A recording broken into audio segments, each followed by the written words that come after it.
This is something that I really love when I feel super stuck in a certain area. I mean, any area. It can be everything from personal life, relationships, professional life, networking, whatever it is that you're going through, and that is evaluation. And so I was working through evaluation with one of my clients yesterday, and I thought, this is so huge and so simple, and it's really a great way to keep things simple and ordered in your brain when you're trying to figure out what's best next for you.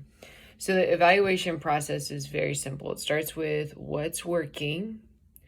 Your brain is going to want to go to what's not working, which is totally normal, and you just gently and kindly guide it back to what's working. Okay, so you guide it back to what's working, and you spend some time really thinking about what's working, really digging into that, because there's so much gold in what's working, and our brain immediately wants to discount that.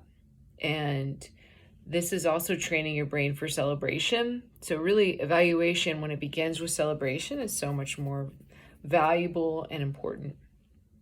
So what's working? Second thing to do is what didn't work, which is normally pretty easy. What didn't work, and just make a list about what didn't work. And oftentimes what happens too is there's some overlap here. You can think about what's working, and that kind of spins you into what didn't work about it, though. You're like, well, it wasn't perfect because, and then you can do what didn't work. So make your list of what didn't work. And then the third question is, what would you do differently? And you can make a big long list if you want, or you can choose one or two things that what you would do differently, and that creates your next steps forward. What would you do differently? So for instance, if I am sitting here, and time is a big thing for me and my clients right now, and trying to figure out how to manage time. And time is a fascinating thing. I don't want to get into that, though. I want to focus on this. So time, if I'm looking at last week and I'm evaluating, okay, what worked about, what did I love about how I managed my time last week? And really digging into that, what worked really well. And then going into, well, what didn't work? What things did not get done that I really wish I had made time for? And then what would I do differently this week? And see, then that sets you up for, how do I want to schedule my week this week to benefit me more, my business more, my family more, whatever it is. And the simple act of evaluation really could just take you a few seconds if you wanted to, or it can really be an exercise that you implement into the daily, and you spend some really quality time on it. So evaluation is massive. It's been so important to my personal business, and I encourage you to stay curious about it and not get weighed down by shame or feeling bad about things that didn't go on. All you're looking at on that page is data.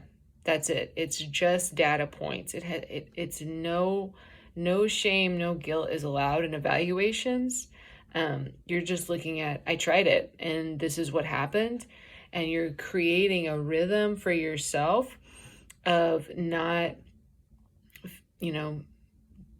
creating change through shame in that. So a lot of us think the only way we can change is by being so full of shame and so full of guilt that then we'll change, when actually those are horrible horrible ways to change. And I just think about the Lord, how he says he draws us forth with cords of loving kindness, and that's really how deep change that is sustainable will happen for you. So that's how you evaluate.